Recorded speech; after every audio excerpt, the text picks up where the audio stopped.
ৰেইকিৰ first লেভেলত আমি 5 reiki প্ৰিন্সিপলৰ বিষয়ে পাইছিলোঁ। এতিয়া আমি ৰেইকিৰ 3 পিলাৰ্ছৰ বিষয়ে জানিম। এই 3 পিলাৰ্ছৰ নাম হ'ল প্ৰথমটো গাছ, দ্বিতীয়টো ৰেইজিহ আৰু তৃতীয়টো শিৰেয়। ইয়াক আমি টেকনিক হিচাপে ইউজ কৰিব পাৰোঁ যেতিয়া আমি কাৰোবাক হিলিং দিওঁ। ৰেইকি ছেশ্যন দিয়াৰ আগে আগে ইয়াৰে যিকোনো এটা টেকনিক ইউজ কৰিব পাৰোঁ। এইটো এক ধৰণৰ short meditation reiki session prepare কৰাৰ কাৰণে। ইয়াৰে প্ৰথমটো হ'ল গাছত প্ৰথমতে ধ্যানত বহাৰ নিচিনাকৈ বহিব আৰু হাত দুখন গাছৰ পজিশ্যনত ৰাখিব। গাছৰ মিনিং হ'ল 2 hands coming together। ইয়াৰ মানে হ'ল ৰেইকিক গ্ৰেটিটিউড ৰেছপেক্ট দিয়া আৰু নিজৰ ফ'কাছ আৰু বেলেঞ্চ মেইনটেইন কৰা। কেতিয়াবা আমাৰ ইমবেলেঞ্চ হৈ যায় আৰু এনেকুৱা আমি ইমবেলেঞ্চ হৈ থাকিলে তেতিয়া বেলেগক আমি হিলিং দিব নোৱাৰোঁ। গতিকে প্ৰথমতে আমি নিজকে এটা বেলেঞ্চ ষ্টেজত ৰাখিব লাগিব। তাৰ কাৰণে এইটো টেকনিক ইউজ কৰিব পাৰি। গাছৰ মেথড যেতিয়া আমি কৰোঁ তেতিয়া আমাৰ হাত দুখন প্ৰাৰ্থনা পজিশ্যনত ৰাখি আমাৰ ফ'কাছ মধ্যমা আঙুলিত নিব লাগে। তথাপিও যদি আপোনাৰ মনটো স্থিৰ হোৱা নাই তেতিয়াহ'লে লাহেকৈ মধ্যমা আঙুলিত প্ৰেছ কৰিব লাগে। মধ্যমা আঙুলিত নিজৰ ফ'কাছ ৰাখি ৰেইকিৰ 5 প্ৰিন্সিপল ক'ব লাগে।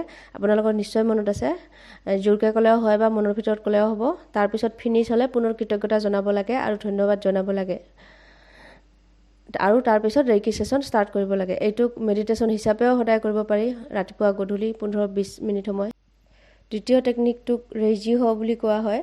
ৰেইজিৰ মিনিং হ'ল ইণ্ডিকেশ্যন অফ ৰেইকি পাৱাৰ আৰু হৰ মিনিং হ'ল মেথড। ৰেইজিহৰ 3টা সৰু ৰিচুৱেল আছে। প্ৰথমতে হাত গাছৰ পজিশ্যনত কৰিব লাগে। প্ৰথমতে গাছৰ মেথডত প্ৰাৰ্থনা পজিশ্যনত হাত দুখন ৰাখি তাৰপিছত হাত দুখন লাহেকৈ ওপৰলৈ উঠাই ঠাইলৈ নিব লাগে।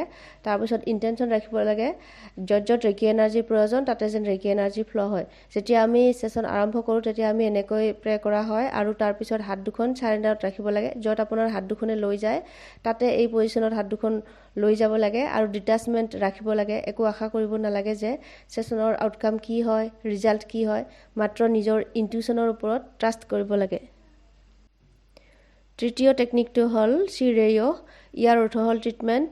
আমাৰ ডমিনেণ্ট হাতখন ক্লাইণ্টৰ ক্ৰাউন চক্ৰত ৰাখিব লাগে আৰু তেতিয়ালৈকে ৰাখিব লাগে যেতিয়ালৈকে আপোনাৰ মনে নকয় যে হাতখন মুভ কৰিব লাগে বা হাতৰ পজিশ্যন চেঞ্জ কৰিব লাগে।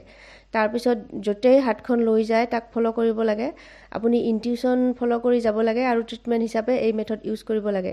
এই 3টা মেথড আমি জানিলোঁ। ইয়াৰে যিকোনো এটা মেথড ইউজ কৰিব পাৰে। ডিষ্টেঞ্চৰ কাৰণে গাছৰ মেথডেই বেষ্ট হয়।